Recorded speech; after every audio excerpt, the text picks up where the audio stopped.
Unless it's like rye bread. I don't think it is. I hope so. I'm going to need that here in about an hour. Ready, Mary? Good. Thank you. No. Good evening, everyone. We have someone from the Ministerial Alliance that would like to lead us in a prayer. Walk up here. Let's pray. Let's pray. Father God, we just thank you again for the opportunity to gather to discuss important issues for our community, Lord. I pray for our council members and their families, Lord. I pray a blessing upon them that they will get the proper rest. And Lord, if they're not feeling well, you just be with them, help them to feel better. Because I know there's a lot of stress and things that go on in this type of position. Would you just be with them and bless them? Tonight, Lord, would you just prevail over this meeting, Lord? Would you let your spirit of peace fall upon them, that every bit of the discussions tonight with everyone will just be peaceful and calm, and we'll do the things that are best for our community, Lord. We just ask that in Jesus' mighty name. Amen. Amen. I'd like to open the meeting with a pledge. Christine?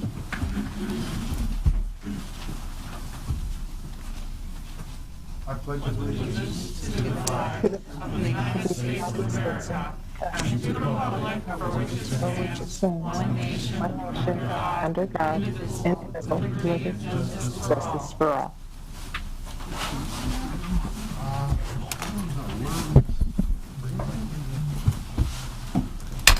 Hey, Stephanie, I noticed Christine and John are not on yet.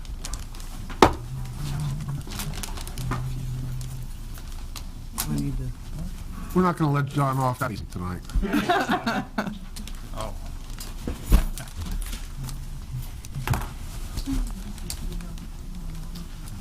He's not dialed in yet. He's not dialed in yet. Yeah, I didn't know either. Oh, there's Christine. There's John. I thought he was quarantined. That looks like his office. Can you see that now? I can see Christine. Christine and Christine and I are on. Okay, good. Thank you. Welcome, Chris. Good to see you again. Hi, everybody. I'm ready when you are, but no rush.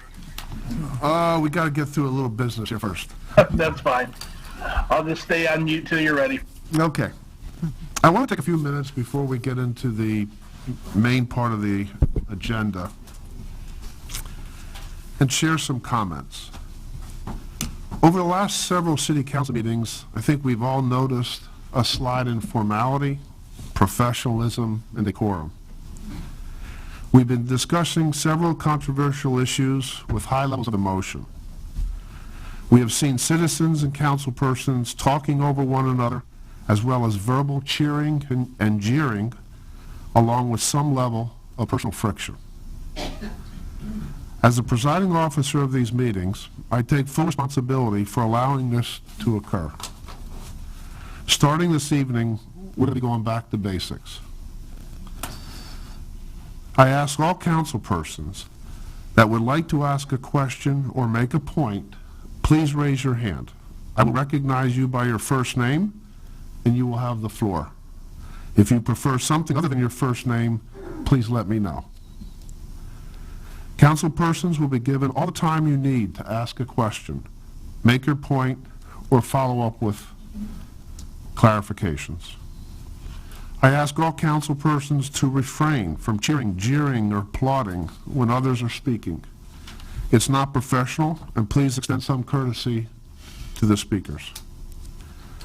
I ask citizens in attendance to do the same for the same reasons. If this occurs, I will respectfully point out to the person that it is disruptive to the group and the speaker.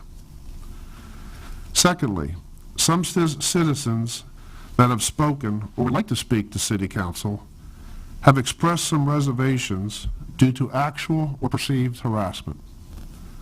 Some of this has occurred via social media, but there's also been at least one case of an incident outside City Hall after a meeting. Until further notice, a police officer will be outside of City Hall at the end of the open session of each meeting. Lastly, I would like to address the section of the agenda titled Citizen Communication. The primary purpose of a City Council meeting is to conduct city business. A section for general citizen comments is not required by law, and historically has been included on the agenda as a courtesy to citizens. Personally, I firmly believe that this section belongs on our agenda. However, over the past few months, I have given much more latitude to speakers, and to the detriment of the agenda and the items that need ample time for discussion. Citizen comments under this section are for follow-up at a later time. They are not intended to be free-flowing discussions or repetitive topics. This is one of the reasons that the comments have been traditionally limited to 3 minutes. When citizens have issues or problems, they should first contact city staff, city administrator, the mayor, or in some cases, department heads. If this course does not suffice, then the next level of contact should be that citizen's city council person. Recently, the city comments section of our agenda has included lengthy comments, repetitive points, unsolicited legal opinions, and personal stories, while thoughtful in nature, are not really for public discussion. Starting tonight, citizen comments will be held firm to 3 minutes or less. Citizens wishing to speak should be prepared and succinct. I will keep track of the time and notify the speaker when there is 30 seconds left. The length of time each person can speak will depend on the length of the agenda and the number and topics in the closed session that follows. I will use discretion and advise the citizens prior to the start of the section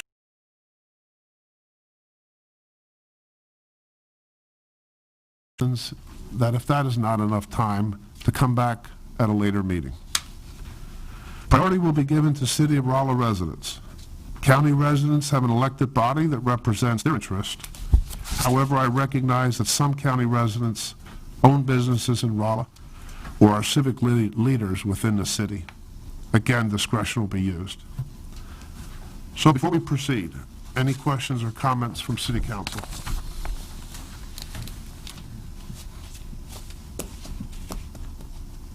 Okay, let's start with the consent agenda. Consider approval of the City Council meetings of July 6th, July 20th. Both of those have regular open session and closed session meetings. Any questions? If not, is there a motion to approve? Make a motion. Second. Motion made and second. All in favor, say aye. Aye. All opposed? Public hearings, we have none tonight. We do have some special presentations and acknowledge them. First item is Chris Tatham from ETC Direction Finder. John, do you want to provide a little, not only for background for Chris, but for the new council people, who ETC is and why we have used ETC? Yeah, happy to. I got to know Chris, gosh, probably 18 years or so ago when they launched through their program Direction Finder really a statewide call. It ended up being Missouri and Kansas, where they were pulling cities together that were interested in doing these community citizen attitude surveys. Rolla was in the first pool of cities that jumped on this. The idea was to do it every couple of years. And it would be a good benchmark for us to track progress in the community every 2 or 3 years, and to be able to do comparisons between our results and a number of the other, what I think of, really high quality communities in both Missouri and Kansas. We've got probably 10 or so of these biennial surveys, as well as a few extra special surveys when we've had issues that we've wanted to get a good impartial view. And just have nothing but great things to say about Chris and ETC and the services they provide at Rolla. We've, in the past, gotten these results, and one time I remember I made the presentation and council found it so lacking in really discernment that they said, that's fine, John, but next year bring Chris back. So Chris has been kind enough to participate almost every other year since then. So Chris, with that, take it away.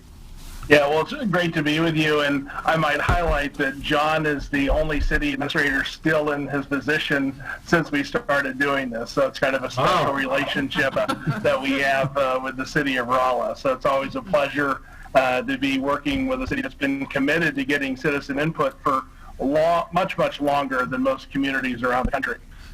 Today, our firm is substantially larger. We actually do work on 4 continents: Africa, a lot of work in India and Japan, Europe, and of course here in North America. Our U.S. database that we use now has over 2 million respondents. We do our own research. In fact, we've surveyed over 20,000 people during the pandemic on COVID-19 related issues for city and counties across the country. And we do work in transportation, libraries, you name it. We're probably involved in it these days. But it all started about 20 years ago with the Direction Finder. So what I get to do today is kind of just share with you a little bit of background if anyone's new and hasn't been through this process. Just make sure that you're comfortable with it, because I know that I go away and then decision makers in Rolla are going to be using this to make decisions. And I don't believe it in and of itself is the decision-making tool, but it helps inform you what the average resident thinks. And I'll walk you through the major findings. There's a lot of depth to this survey, but I'll try to highlight the things that are maybe the most pertinent to remember. So if you come up against issues in the future, you can remember, I think somewhere we've got something about that topic. So as far as the purpose of the survey, I realized really 30 years ago, back when I was working at Princeton, that the way the world was changing, people would become less and less involved in local government. In other words, I actually have a couple of friends who were now in Silicon Valley and bigwigs in Google and other places who actually helped the internet transformation take place. I was a political science major, and they were like, well, you know what? People are going to have more access to information and want to be more involved in other, but they won't want to go anywhere. And so the idea of coming up with performance measurements to make sure the average citizen stayed engaged in the survey process was really the genesis for this. We did a survey last year, and we found out that a whopping 7% of Americans report attending a city or county meeting in the previous year. If you do a follow-up question, you ask them, was it really in the last year? It drops to 3%. Number one reason people attend is to see someone get an award or recognition or get something themselves. Number two is they don't like something the local government's doing. Number three, they want to change the way you do things. So as a result, 97% of residents in a typical year never show up or encounter the local decision-making process. So without a tool like this, you may not know what the average resident thinks. And with that, you can use it to help set priorities and obviously track how things change over time. This year, the survey has been very similar as far as the core content since 2008. We administered this during the core part of the initial shutdown back from April 17th to May 31st. You know, our goal was to get 400 residents to participate. We actually had 442. What that means is the results aren't perfect, but they give you results that have an accuracy of about plus or minus 4.6% or less. And that means if we did the survey 100 times, you'd probably get these same results within about 5% or less. So it's very good data, though imperfect. We look at the distribution of the respondents based on their demographics and the geographic distribution, and all of that's very similar to the census. So I think you can feel comfortable that these results do reflect what the average resident thinks.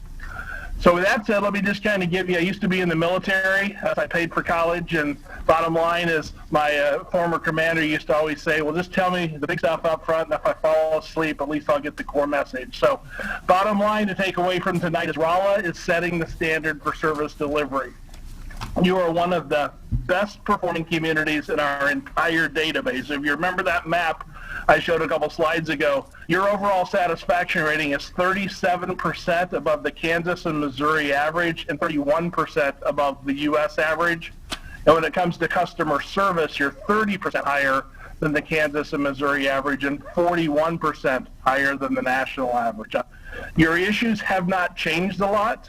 Infrastructure, with your taking care of your streets and traffic flow, continue to be at the top. But sometimes without a tool like this, you may not, other things may creep into those priorities. And you've done a great job addressing those. But all in all, those are the two things that really continue being focused on at the highest levels. So with that said, let me just walk you through the findings. And the first one is just the overall perception being extremely positive. If you look at the report on these graphs, you'll see a lot of charts that are kind of blue, white, and red. We ask respondents to rate performance on a 5-point scale. 4s and 5s tend to be positives. In this case, it's very satisfied. Negatives are shown in red, which are the 1s and 2s. A 3 isn't a don't know. A 3 means essentially okay. That means the person was an informed response, but they gave you a 3 on a 5-point scale. I look at that as you're meeting expectations. So blue exceeding expectations, red not meeting expectations, white you're pretty much where you need to be. And you'll notice that when it comes to the overall quality of services at the top, 79% of your residents give positive ratings. Only 6% give negative ratings. The reason I highlight that is you hear from the 6%, you probably don't hear very much from the 79%. So remember, for every person that calls in and says the Rolla is the worst place, services are terrible, there's 13 people who feel exactly the opposite of that who probably aren't calling you. You get great ratings.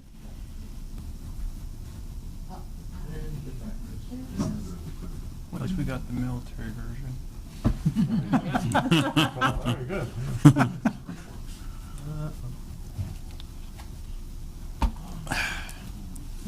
I'm not very satisfied with our city's internet.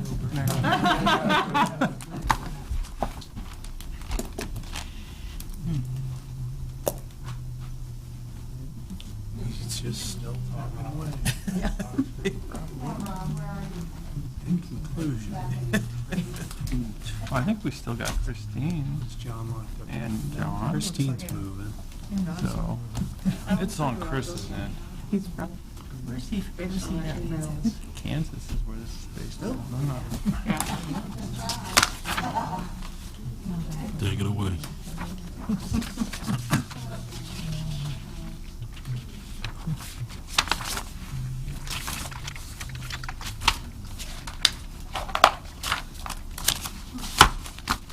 Go figure. We have a nice positive on his connection, Okay. It's on his connection. It's on his connection. It's on his connection, not the city's. Everyone else is still on and good. Hey, John, could you call him and let him know that? Yeah, I just shot him a email.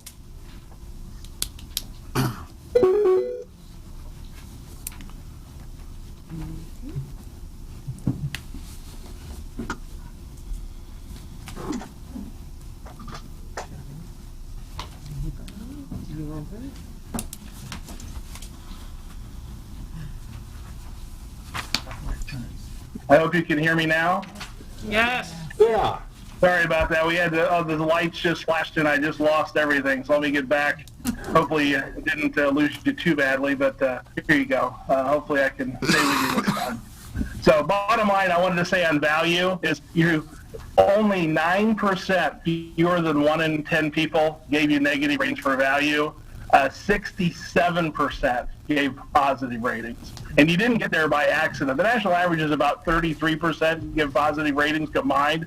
You're double the national average when it comes to your value for taxes. So just great job at making sure you're being good stewards with the dollars that residents put in your trust. As far as the other thing I wanted to share is just the high-level ratings for your kind of departmental services. You see police and fire, electric, refuse. I won't read the entire list to you, but what you'll notice is there's no areas that have more than 20% dissatisfaction.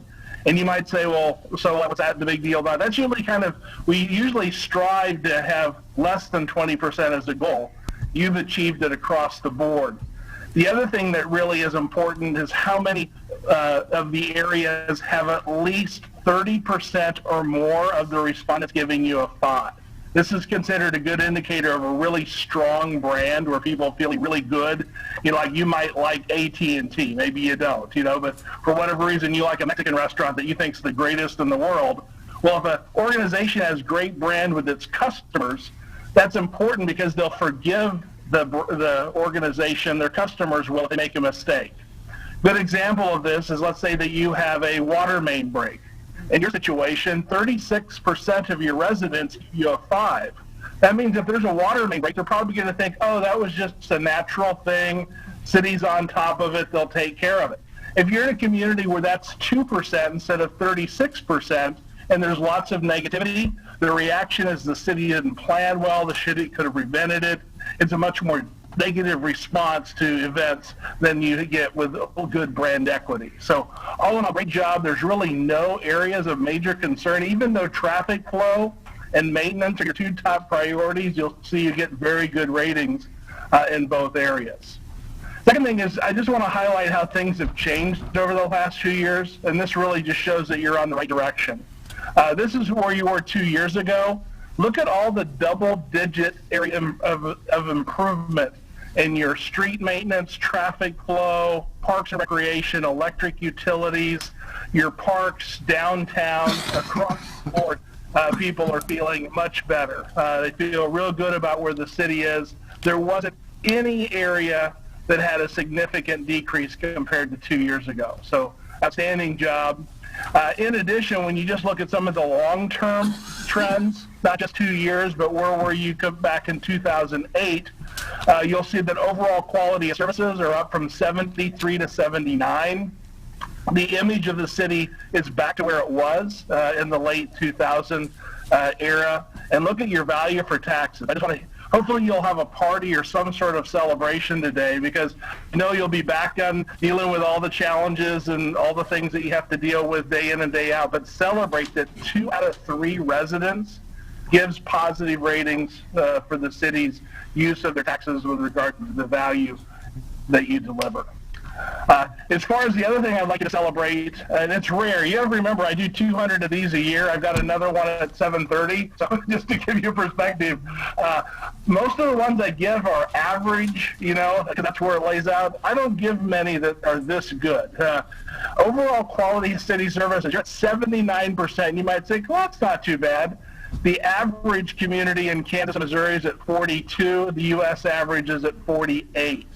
And then again, there's the value for taxes at 67 compared to 41 and 37. Just, again, you're to be commended. I think that's one of the reasons I've liked working with you for so many years, is because over the years, the results haven't always been perfect. They haven't always gone up. But in the long term, this city seems to really listen to what residents think are priorities and direct your resources to those concerns and continually make improvement, which is one of the reasons you're one of the best communities in the country now when it comes to the delivery of community services. This might be my favorite chart in the whole report, because this has all of your major categories of city services, and every single one is significantly better than the national average. You know, even some of our top performers who like to go to conferences and talk about how great they are, like Olathe and Overland Park and those kind of folks, they're not this high above every single category. Just look at it. Your Parks and Recreation's at 84 compared to 61 nationally. How your customer service is 83 compared to 42. I mean, almost double the percentage of positives. When you look at your sewer utilities, 81 to 64. Traffic flow, which is a big issue, 67 compared to 51. So again, you haven't just done well in one area, you're doing well pretty much across the board, which is very, very, very rare. In addition, you'll notice your police and fire services, wanted to highlight that. That's one of the challenges a lot of communities have been dealing with the past year. You'll see that you're 15 points above the national average at 89%. So again, you may have some issues locally, as all do, but relative to most communities around the country, you're doing a great job. In addition, when you look at some of your public safety services, on this slide, you'll see your local police protection is at 83%, compared to the average for Missouri and Kansas of just 63%. So you're 20 points above the regional average, 15 points above the national average. And again, if you look at all of the areas that were assessed, you're above the average in all of them, and you're significantly above the average in most of them. And when it comes to your Parks and Recreation, I remember when these were more mediocre, when you first started off with your community recreation center. I actually did that survey back in 1998, I think, or 97, one of my first a long time ago. If you take a look now, your walking and biking trails, almost 30 points above the Kansas and Missouri region, and you can see all of the areas in Parks and Recreation are significantly above the national and regional norms. Same thing is true for your maintenance areas. I probably sound like a broken record here, but I want to highlight one of the things that most communities have a real hard time doing. That's maintenance of sidewalks. Notice that both the Kansas and Missouri regional average and the U.S. average is just 43%. That's the lowest average of all the maintenance items rated, you're at 66%, which is still your lowest area, but it's 23 points above the national and regional average. You can also see your street maintenance, snow removal, all of those areas rate very well in addition. Code enforcement, particularly a challenge for university communities. I think most university communities rate significantly below the national average. What usually happens is I'll put up this chart in a university community, and then the city manager or others ask me, can you pull out 10 other university communities and tailor this chart so that we don't look so bad? Don't have to do that for you all. You can take a look at every single one of the areas that was assessed, particularly cleanup of litter, junk, derelict cars, and the enforcement, mowing and trimming of lawns, and also the enforcement of residential property. You're above the regional and national average in all of them. So great job on the code enforcement side. So just to get to, after all the patting yourself on the back, and which is really what I'm doing tonight. I don't do it this way. I'm kind of having fun with you all tonight because this is such a great report. The next one's not so great, but when it comes to priority for investment, at the end of the day, you have almost everything aligned the way it should be.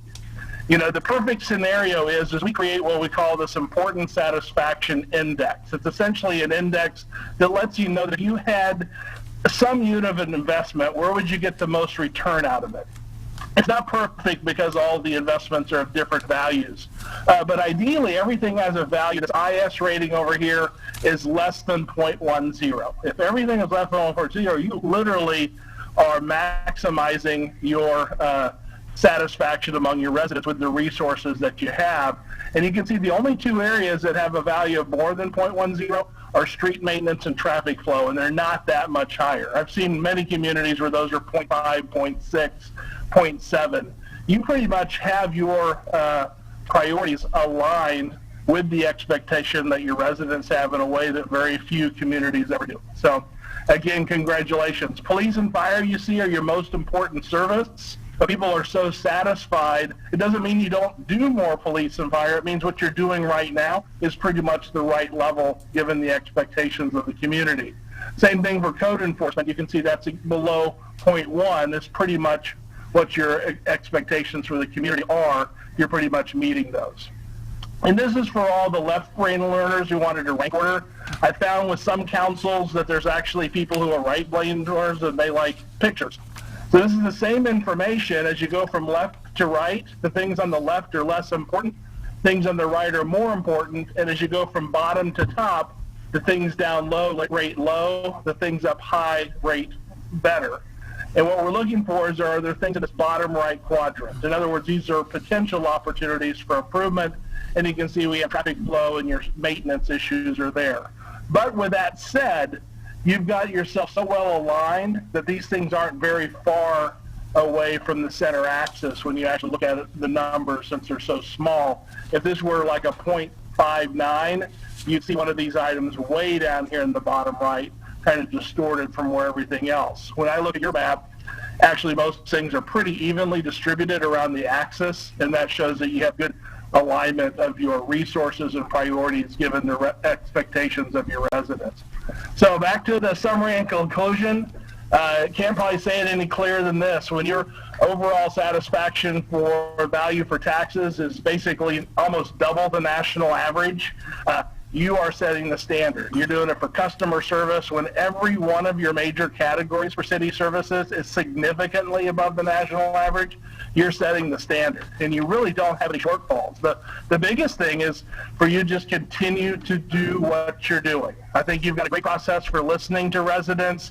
Clearly, you've been making investments that make a difference because we saw double-digit increases in a number of areas compared to the survey 2 years ago. So you've obviously done some things that citizens have noticed since the last survey. So with that, John or Mayor, I'm not sure if anyone has comments, but I'm happy to answer any questions anyone might have. Well, Chris, you've given everybody in this room an awful big head, and we're not at all embarrassed to say that. Like John, I've known you for 18 years, and the information that you have provided us, and the methodology and the interpretation of the data has been extremely helpful. And for someone being around City Hall now for 25 plus years, I can tell you that this data, this citizen feedback is incorporated in so many decisions that the city staff uses to prepare budgets, to prepare strategic objectives, to how they manage people, and so on and so forth. As a community, we have a lot to be proud of, and these results come from working together. And I really want to emphasize those last two words, because it's not any one group, small group of people that puts us in a position like that. It's people working together, city staff, civic leaders, elected officials. It just makes a difference. And my last shout out is the city employees. Every single one of them contributes to these kind of results.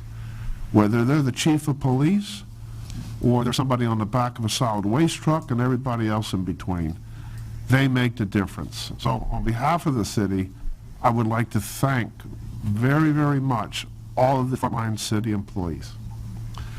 So with that, before I go to council questions, John, do you have anything you want to add? Lou, Or are you still scratching your big head?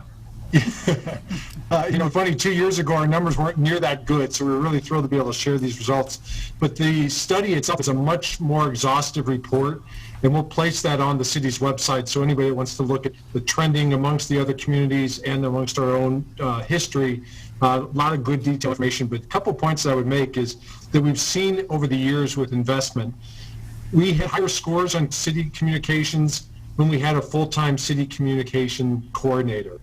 And it's just a reality of economic realities. We've had to eliminate positions. We did that probably 10 years ago. Our numbers are still better than a lot of our peers, but they're less than what we experienced 10 years ago, and it was because of those resources. More recently, in the investment on streets, particularly from the TDD, and in parks with the quarter-cent sales tax, we saw those numbers drastically improve over the last 2 years and 4 years as a result of that investment. So you're absolutely right. We all take credit for this, and employees should be very proud of it. But council, when they give us that direction, and the voters, when they authorize a revenue stream in particular to embark on some initiatives, we really see a market increase in those scores. So it really does take all of us to have that those results. Thank you. City council comments, questions?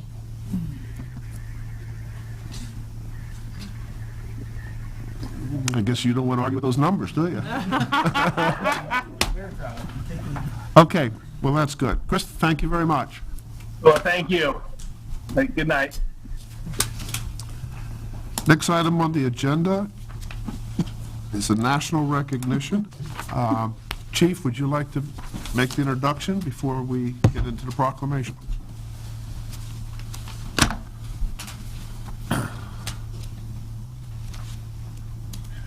Good evening. I'm sure many of you know Leanne Robertson, one of the police officers in Rolla, but I want to tell you a few things about her before we get on with this proclamation. Leanne, several years ago, started the crisis intervention team in Rolla. When she started it, it was very small, but to this day, I can remember her coming in my office and talking about all the things that she wanted this team to do and this team to become. I believed in her, and I believed in her vision, so she was promoted to corporal and made the CIT coordinator. Now, under her leadership in this organization has grown from just being a small Rolla CIT group to the South Central CIT coalition, probably one of the largest ones in the state of Missouri. Leanne has led this team and has developed over 40 or 50 different partners. When I mean partners, I mean not just police departments, but hospitals, counseling agencies, churches. The list goes on and on. If somebody has a problem in the city of Rolla and Leanne finds out about it, she can make 2 or 3 phone calls and that person is receiving help. This is what Leanne has done for the last 3 years in the city, and she has done it so well then in 2020, she was recognized as the Missouri CIT Officer of the Year, which we were extremely excited about. And it was probably 3 weeks ago, we went to Jefferson City where she was given this award. And it was at that time that we found that not only was she the Missouri CIT Officer of the Year, but she was the National CIT Officer of the Year. She was the top officer in the whole United States of America for CIT. That's the kind of work that she has done for our department and has done for this city. I've been doing this now. I just started my 39th year in police work, and I've never seen a national award winner in any of my dealings with police work. So to say I'm proud is probably an understatement for Leanne. But I want everyone to know that Leanne doesn't just do CIT stuff. Leanne is still out there doing police work. She's still out there handling calls. She's still out there making arrests. I'm sure all of you knew a year ago Leanne was brutally attacked by a woman that she had arrested, causing such serious injuries that we really thought that she was not going to be able to come back to work. Well, 9 months of going through PT and seeing doctor after doctor after doctor, she was finally able to come back to work, thank God. And she has come back just as strong as when she left. So, Mayor? Thank you, Chief, for that. First off, Over the years, as I've gotten to know Corporal Robinson's career, I think of her as Superwoman. Our frontline officers have very difficult and demanding jobs, especially today, and hers is no exception. In addition to her work and recognition for the Crisis Intervention Team, she has been one of our top officers for at least 4 consecutive years. As the Chief mentioned, within the past 2 years, her work has put her in harm's way, and despite severe injuries, she showed she can be tough as nails. Leanne, it's always nice to receive recognition for a job well done. However, it is even more meaningful when it comes from your peers. The citizens of Rolla thank you for all that you do.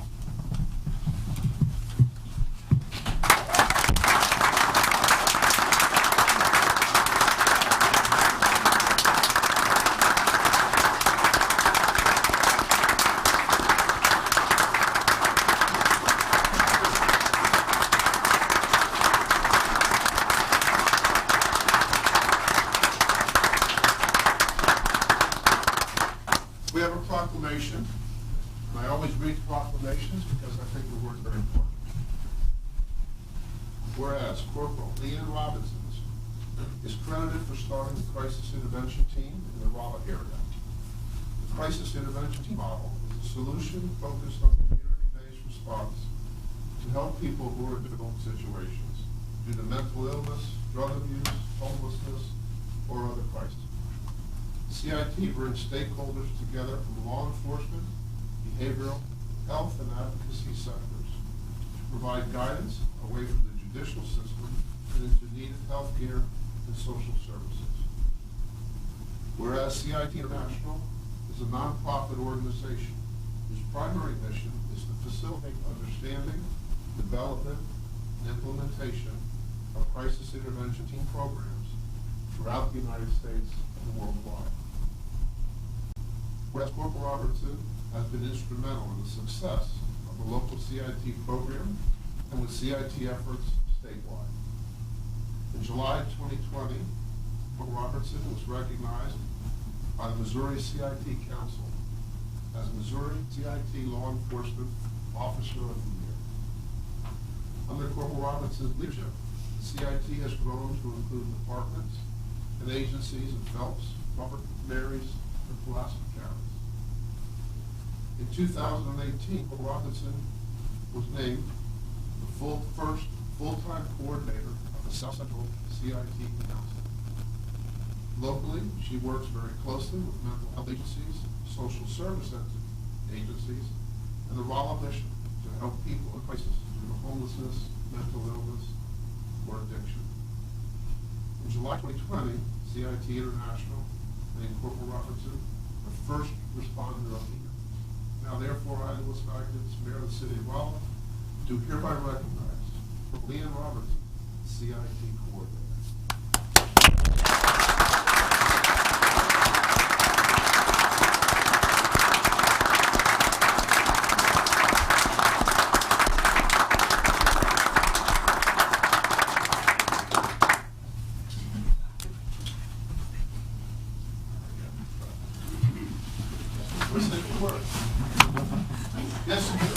Go ahead, 3 minutes or less. Really, it's all because we have a great team. Everybody works together, and that's how you get anything. One person is everybody working together. So I'm really lucky to have a great community like this, and I'm really lucky to have a great team like we do. Thanks.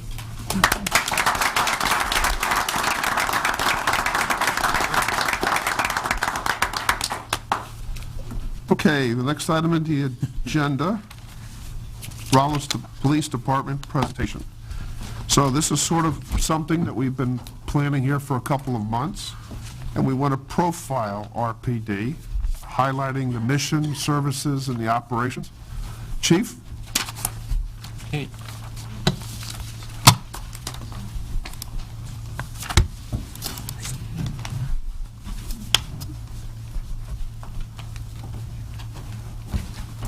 All right. Once again, good evening. Good evening. What I'm going to do here is just try to explain as quickly as I can the operations of the Rolla Police Department and the way that we work.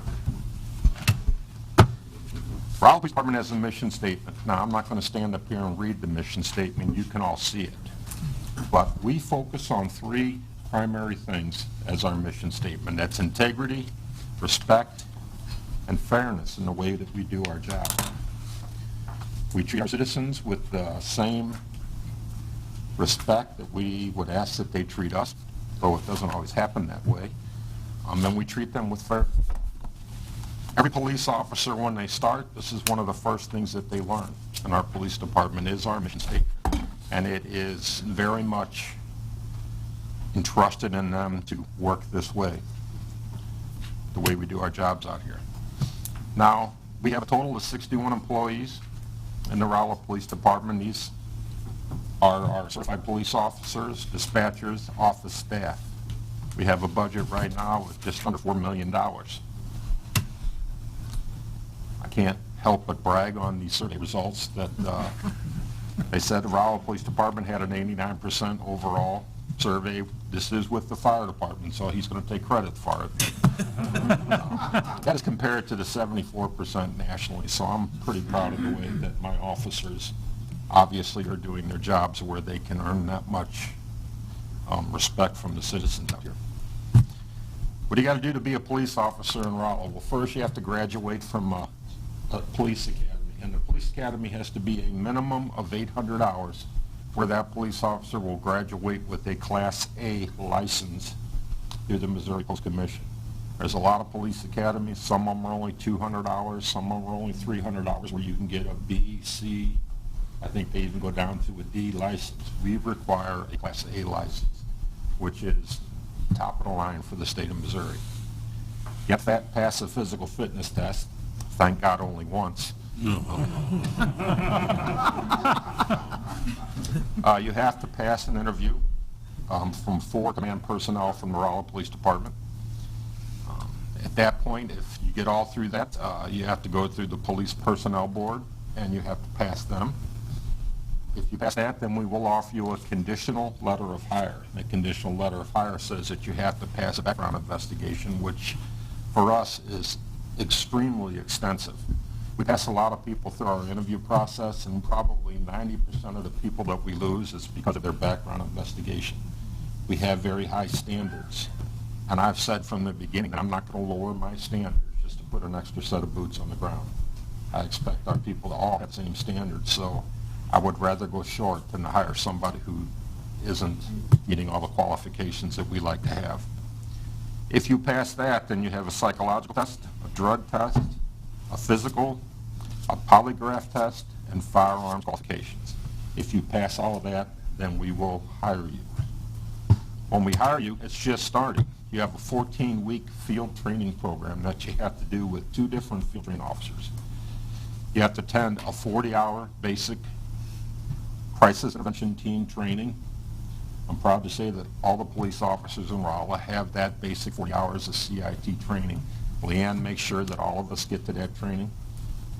And she also makes sure that if you want to continue with your CIT training, say, for instance, you want to do veteran CIT training, or drug addiction, CIT training, she gets those classes lined up for a lot of people too.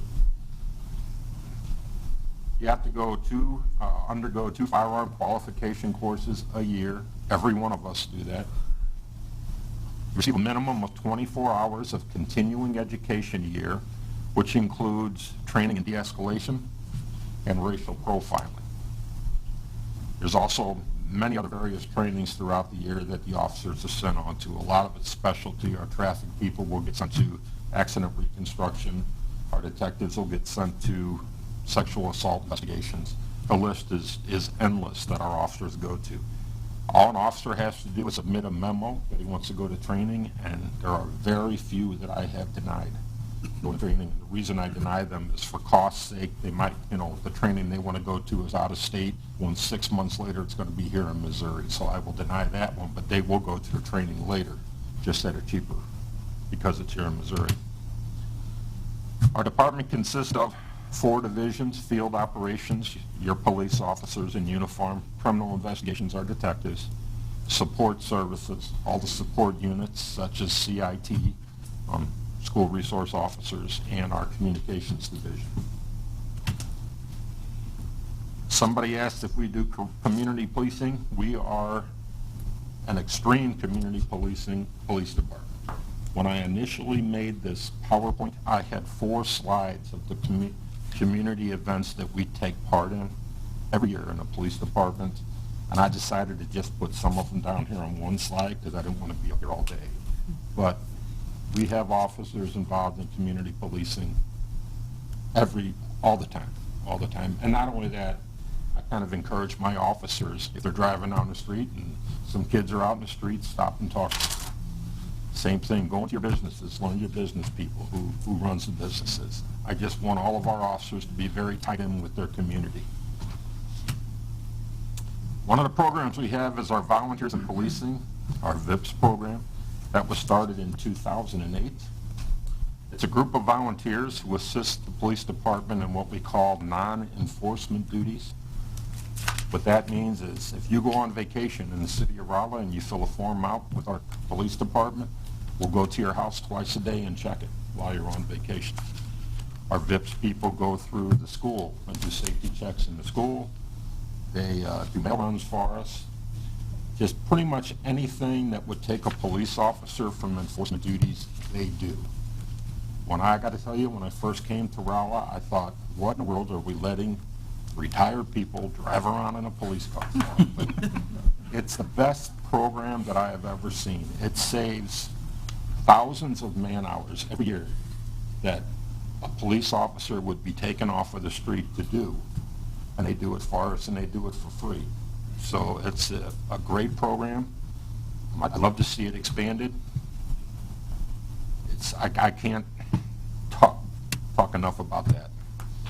All right, so all the stats I'm going to give you from now on are just in the first 6 months of 2020. And that time, we had 11,820 radio calls. Now, you can see on here some of the crime that we've had in Rolla. 123 burglaries, 16 child abuses, arson, 6 death investigations, 241 domestic violences, 520 disturbances. We've had kidnappings, 184 narcotics violations, overdose calls, sexual assault calls, shots fired. What I'm basically trying to get across here is that although Rolla is considered small town USA, we have big city crime. Now, I'm going to brag a little bit and say that because of my officers and because of the outstanding detectives that we got, you don't hear a lot about this because normally before it would get out, our guys have these things pretty much solved.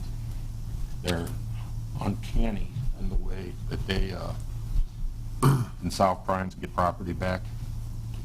But with all that being said, it's very important because, as you can see, the calls that we get, that we maintain our training, we maintain our manpower, and we maintain our equipment, because all of that is what keeps this at bay here in Rolla. Narcotics calls. Now, I know that on the prior slide it was 180 something. That was radio calls. That was actual calls that we got. We had a total of 306 narcotics violations. Now, a lot of them were from the radio calls, but then a lot of them were also from officers going out and stopping cars, stopping people, doing their own investigations. 300 narcotics violations, I know it seems like a lot. It is a lot, but we were able to solve a lot of crime this way. You notice we had 52 overdose calls. Out of those 52 overdose calls, we only had one death. That's because we carry Narcan now. And just about every one of them, we were able to bring those people back. Had we not had Narcan, I would probably be up here saying we had 52 deaths due to narcotics. Our guys having that Narcan in their pocket has probably been the greatest thing that's ever happened to Rolla. A lot of people think that our drugs are down because you don't see, this overdose, that overdose, this overdose, deaths. But, I mean, we're still struggling with the opioid crisis right now. It's just that we're able, because of the equipment that we now carry, we're able to save people's lives. Rolla, when I came here, Rolla was an excellent police department. It's always been an excellent police department. But I'm of the philosophy that you can always improve. So since I've come here, we've done some improvements. We have in-car computers now. With these computers, they get their calls on the computer. They can run their own plates. They can run their own people. Every officer has a computer. It's a tough pad. They can take it right out of docking in their car, take it to the station where they have docking ports in there. And when they dock it, everything they've done on their computer automatically goes into our mainframe. They write their reports on there. They can use this to take crime scene photographs and download them directly to a report. It's finally got the police department into the 21st century. We have an evidence room. We got a hold of the high school and had them come out and build us a block evidence room that is 100% secure, has a big steel door on it. And when I first came here, all of the evidence was put in a room and it was in peach crates, stacked 10 high. And whenever you need to get a piece of evidence, it never failed. It's on the very bottom crate. So we got a evidence system that is movable shelves to where everything is within reach and everything is now barcoded. We do computer barcoding for all of our evidence. So you can scan it when you want to check it out, scan it when it goes back in, and it keeps the chain of custody 100% intact. We now have 2 field fingerprint readers. They're just like cell phones. We have somebody who's not telling us who they are, or we don't believe they're telling us the truth, put their thumbprint or their fingerprint on this thing, and within 5 minutes, their picture and their arrest history comes up on the computer in the police cars. We use this twice now to identify bodies that were overdosed and dumped on the side of the road with no IDs or anything. We were able to use these and get those people identified. This is something brand new for us, and it's really proven to be quite effective. We have the creation of the CIT team. We've talked about that already. And I've also expanded the training for all of our supervisors and our staff because these guys are responsible. When we're gone, it's a sergeant out there on the road that's in charge of the whole city. So we make sure that those people are highly trained in what they do. Now I'm going to talk about the favorite subject, response to resistance. Everybody knows it as use of force. This was, when all this started happening, we looked over our use of force report, our response to resistance, and we wanted to make sure that everything was where it should be. And I'm happy to say that it was. We made a few tweaks here and there, but it was more in wording than anything else. But it is ingrained in every police officer that if it comes to the point where you have to use force, that you only use the force necessary to accomplish what you're trying to do. If you're trying to get somebody in a police car and he won't go in and you have to use a little bit of force, once he's in that car, the force stops. Same thing if you got a guy who won't let you put his handcuffs on him and you have to use force to do it. Once he's in handcuffs, that force stops. We only use what we have to, and we only use the minimal amount of force to get that job done. I can't say that with enough emphasis out here. Here's some of the exact wording from our policy. An officer has a duty to intervene to prevent or stop excessive force by another officer. If one of our officers sees somebody abusing somebody, it's his duty to stop that person. Not only to stop that person, but he is expected to report that to the supervisor later. We always ask that an officer, before he goes to force, that he tries de-escalation techniques. You just talk to him. If a person's screaming and yelling, and let him scream and yell and cause a fit until he's worn out, then take him into custody. We will always try de-escalation long before we resort to force.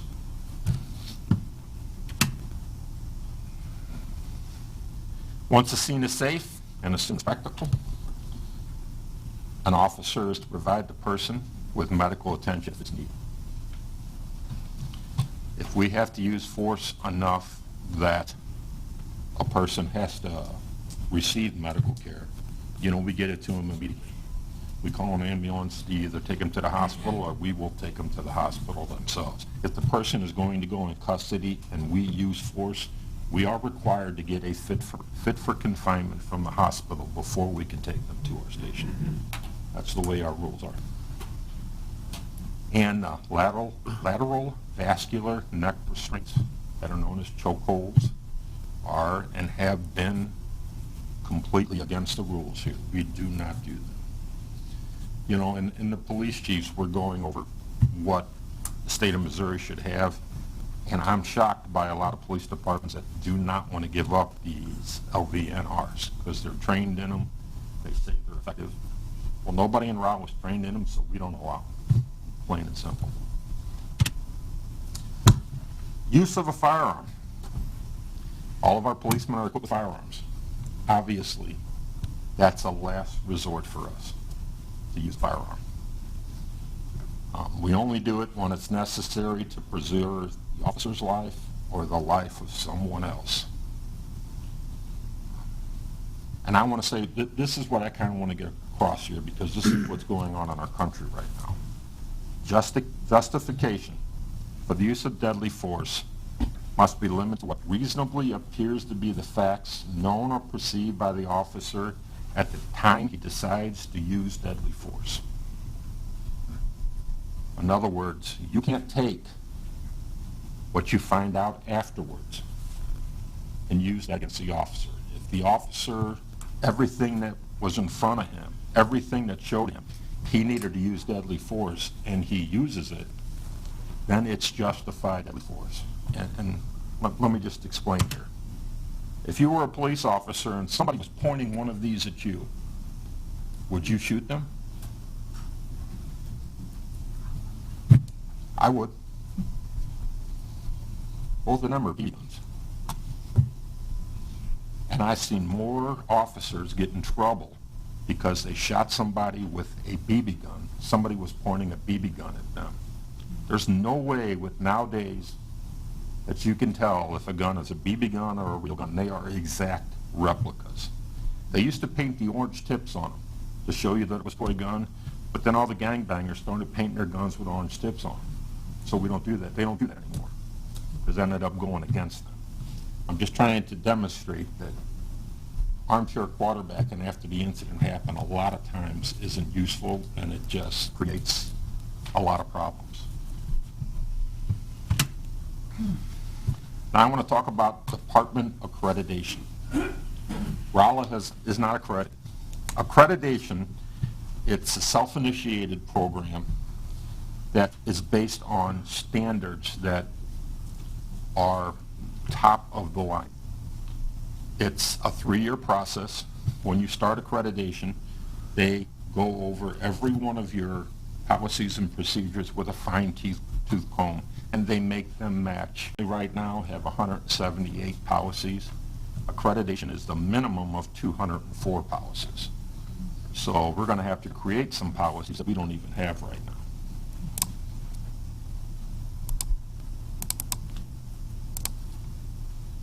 Somebody cut over my finger, I'm sorry.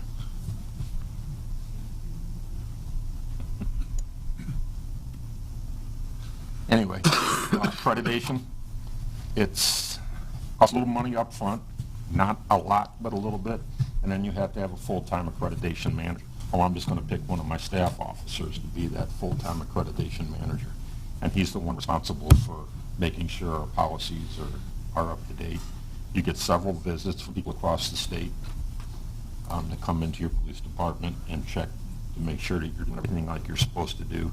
And when it's all said and done, at the end, you get accredited. Accreditation doesn't really carry anything other than the fact that you know that you're one of the top departments. Right now, 4% of police departments across the United States are accredited, and that's it, only 4%. And I really want to try to get one of us to be that way.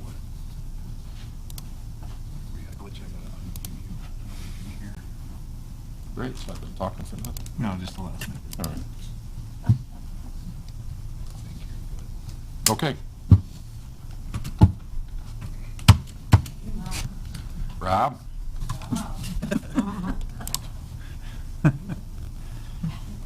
Yeah, we need you.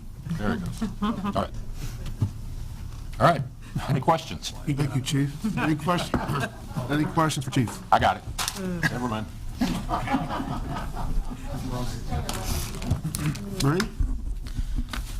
Yeah, Chief, so when you talk about they accrediting us, what is the organization that Well, offers there's two different accreditation organizations. One of them is CALIA, which is international accreditation. I'm not going to do international accreditation because it's $14,000 a year. I can't afford that. The state of Missouri has accreditation through the state of Missouri that is run by Missouri Police Chiefs Association, but they hire accreditors who are chiefs that are certified to come in and do the accreditation for you. So it won't say CALIA, it'll say Missouri accredited on our police cars. You get little stickers for all your cars and everything when it finally happens. David? Oh, I thought, sorry. Oh, yeah, I did. Thank you. I just want to say congratulations, Chief, for all the awards and recognitions you've been getting. Obviously, we're doing things right with trying to things like we had the CIT grow into something amazing, and we're getting recognition on a national level. Obviously, our citizen approval is showing that people are very happy with the services that are being provided and the trainings that we go through. You hit on some of them. Our VIPS program, crisis intervention, de-escalation, 800-hour training, all those things. I think it shows that we are, in Rolla, part of being the innovators of programs like CIT and others. And one of the things that I've been thinking about is if there could be a forum or some way to recognize all these strengths that you've mentioned, how we can replicate those. Maybe that means more CIT officers, maybe that means other types of officers that have a specific role like that allow us to really help in those areas that don't always get that focus, like CIT has done with opioids, with the courts, with all the different things that go on with that. And be able to discuss those areas, try to replicate them, and look at areas where we can become even stronger. And just a couple of those I wanted to mention that I know that all police departments are talking about these days include things like opioid awareness, which I know in our community officers see that every day, and I'm sure there is some training. More than aware. Right. You mentioned conflict resolution, de-escalation, which it's great. We're already doing some of that. One thing I don't think we always are as aware of are things like mental health in terms of citizen interaction, which I think our CIT teams obviously and CIT trained all our officers will probably get a piece of that with the CIT, but also the mental health of our officers and making sure that they have the ability to decompress and get the time they need and the resources they need. And as I understand, we have some of those already that allow officers, if they encounter issues, can come forward with those kinds of things. So yeah, looking deeper into how we make sure. Address that. Oh, sure. We have a very strong peer support group. In fact, I'm getting ready to send all of our peer support officers more training So we have a group within our own police department that officers can go to one-on-one with officers that are trained. And if that doesn't work, we have counselors. I don't want to say on staff, but they have told us through our CIT if we ever needed them, it would be a phone call and they could go right to them. So Sure. we are working really hard towards our officers' mental health as well as our citizens. Really appreciate seeing that. And so I hope we can continue to be trendsetters in the sense of trying things out that maybe are a little unconventional but really pay off in the end, like with Leanne and CIT. Just a couple other things I wanted to hit on.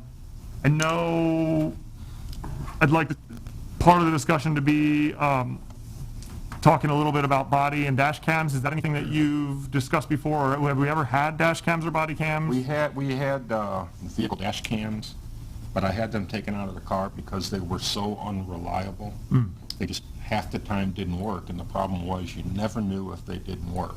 Right. And my thought was the one time we need our dash cam is going to be the one time it doesn't work, and the citizens are going to say, come on now, it just didn't have to work on that one. Sure. I mean, it was such a bad system that we had them taken all out of the cars, and we're in a process right now with that company of trying to get some kind of restitution for the money that we spent for them. Sure, sure. Is that kind of technology getting better? I know a lot more departments are using things like that. Is there certain technology sectors that have, in that sector that some of the companies are refining it a little better, that we'd be able to look into it a little more? Yeah, but it's extremely expensive. Right. Anytime you're talking about body cameras or dash cameras, you're talking thousands and thousands, tens of thousands of dollars. Right. And just coming up with that kind of money out of our budget is something that's a little difficult to do. You know, I increased our training budget so much, that's where all of our, Right. that's where I want to keep my expenses going to, because I think officer training is more important than anything else. Sure. Eventually, when the cost comes down, body cameras are still, I know they've been around forever, but the technology is improving so much, they're raising the prices so much. I mean, I looked into it, and, you know, you're talking $125, $150 a month per officer. That's a lot of money. And it's just money that right now, I don't have in my budget. You know, someday maybe, but not right now. Right, right. And I just want to say a thank you to the citizens who voted to pass the use tax, which is going to allow us to really get more of these resources if it ends up being body cams, dash cams, any of the things that obviously you see that we need, that we can kind of put toward training or any of those kinds of things. So thank you to the citizens for that, and hopefully we can continue to discuss these things more, and like you said, like I was saying, I guess be a trendsetter, be innovators, and find ways that we can protect our officers and citizens to the greatest extent. So thanks for all you've been doing. Matthew? Chief, I just want to say that, you know, I have the opportunity to work with a lot of other agencies, a lot of law enforcement agencies around the area, and Rolla Police Department is by far the best. Well, thank you. That being said, Okay. I would echo what David is saying about body cameras, and of course, you know, I bring this up all the time, so this is nothing new, but, you know, a lot of the littler agencies I deal with do have body cameras, and so, you know, I know that we would like to have the best equipment for our officers, and that would be no different than body cameras, but I know that there has been success with cheaper body cameras with some very small agencies that are near us, such as the Marys County Sheriff's Department. They all have body cameras now, and I know they're, I would assume, a smaller budget than the Rolla Police Department. So I know it's, you know, money's an issue, always is, but I would certainly like to see us move in that direction if we... I have been researching body cameras recently, which is why I know exactly how much they're going to cost. You know, the first thing that equipment-wise we have to get is our radios, and you're talking $800,000 right there. Once we've got those, then maybe I would like to start looking into the body cams. Now, when you're talking about the budget body cameras, I'm going to use, I don't know if he's still here, yes he is, the S&T police. They had budget body cameras, and it failed them more than they worked for them, so they finally moved up to the Axon, which are, that's the ones I researched because that's the best that there is. So you have to be careful with what you're getting, because at one time when you need it would be the one time that it's going to fail. And that's the scariest thing for me in the world. an officer's involved in a shooting or something, and that one time the camera was not functioning the way it should. So if I'm going to get them, I want to get something that's reliable, that I know can work. Rachel? Yes. Thank you, Chief, so much for all this information. I just wanted to clarify something or just get a little more information. Because you said they have a minimum of 24 hours of continuing education. Is that sort of what the standard is for RTD? That's in order to or keep, no, that's in order to keep your license. Okay. You have to have 24 hours of training, and in those 24 hours of training are 4 hours of de-escalation, 4 hours of racial profiling, 4 hours of what they call interpersonal, and then 4 hours of technical. Okay. Now, that's the minimums, and we're not a minimum police department, so Yeah. we always see to it that our officers get a lot more training than just that. Yeah, because how much more would you say that they probably get than just that minimum? I mean, I know it must vary officer to officer. Yeah, it does vary officer to officer. Our detectives get a lot of training. Our traffic guys get a lot of training. I like to send our officers, just depending on the job they do, our uniform officers who are just patrol officers, I will send them to, I can't think of the name of it now, but it's basically how to de-escalate and verbal judo is what it's called. Training like that. It is in addition to the training that you're going to get for the state, just for the state mandated license. Thank you so much. Thank you. Wonderful report. I was wondering, you mentioned license. Are police officers licensed through the state of Missouri? Yes, they are. So and then, as I'm a registered nurse, and I'm registered with the state of Missouri, does the state track officers that have been, we've heard in some instances lately, had issues before, and you can check that, with nursing, before you're hired, they can go and check your record. Just this year, Missouri Post has started tracking. See, the problem is a lot of times I have an officer who makes a mistake, and it's a big enough mistake that they can lose their job. Well, usually they will be given the option, resign, or we will terminate you. And 99% of the time they resign because in the state of Missouri, if you resign, that didn't follow you. Well, we found out that we had a lot of officers that were jumping from muni to muni, and they were problem officers. So we're working with Post right now, which is the Department of Public Safety that has the licensing, that we're going to start tracking officers. If they just resign, you have to send a report in with that resignation to Post saying why they resigned under investigation for this or for that. And it's a way that we're going to, and also we're trying to get the law changed. If I have a police department calls me right now and says, John Smith worked for you from this time to this time, what can you tell me about him? Under the law right now, I'm not allowed to tell him anything other than he worked from this time to this time, and that's it. And I can't say he was a problem officer, he quit under investigation.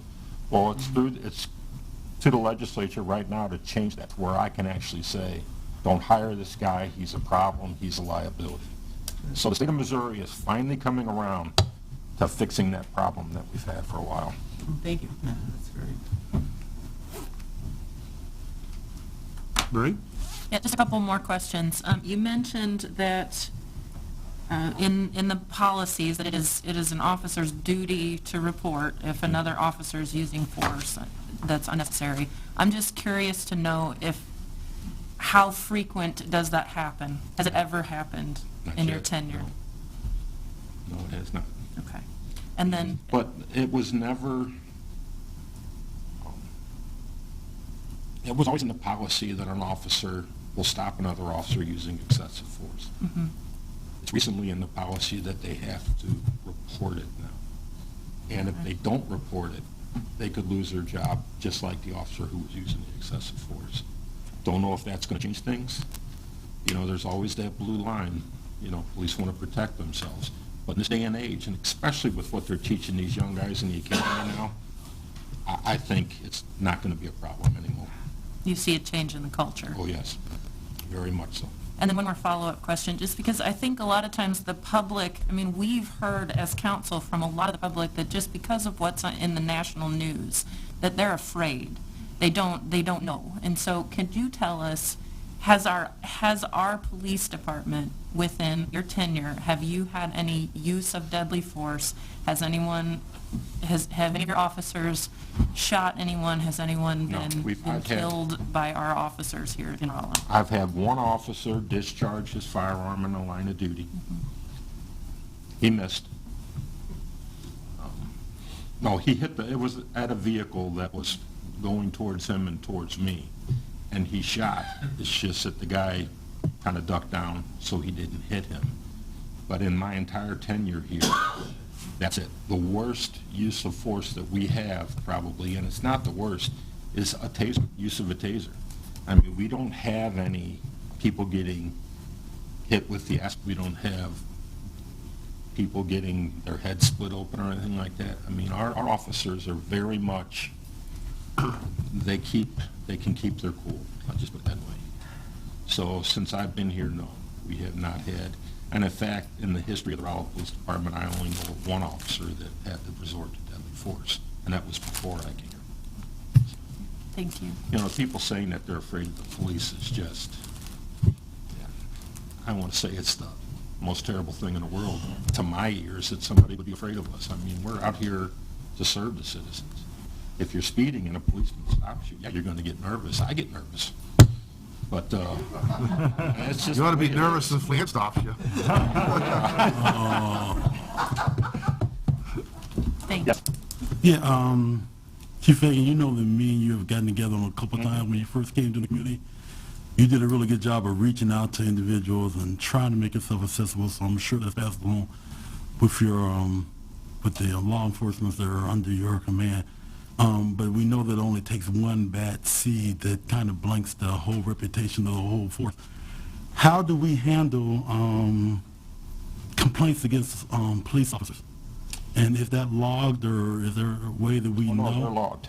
Yes, Okay. we have a file for that.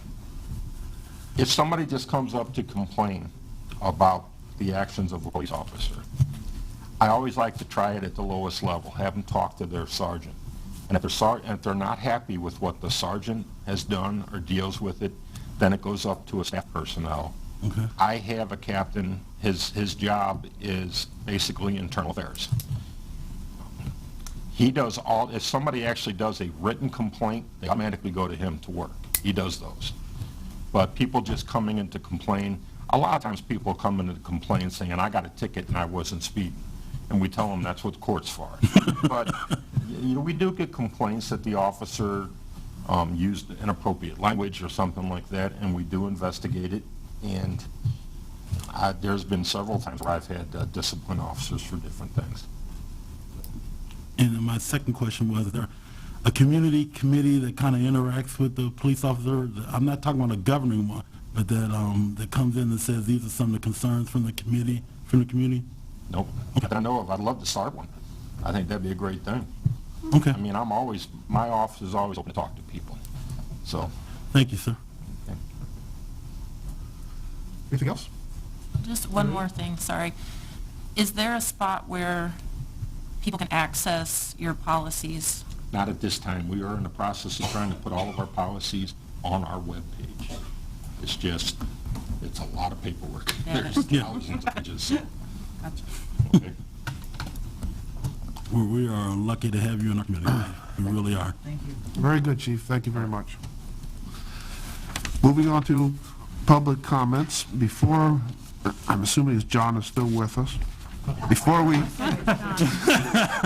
segue into the topic and then lead into public comments, I'd like to introduce a few folks. These folks make up the Rec Center Advisory Board.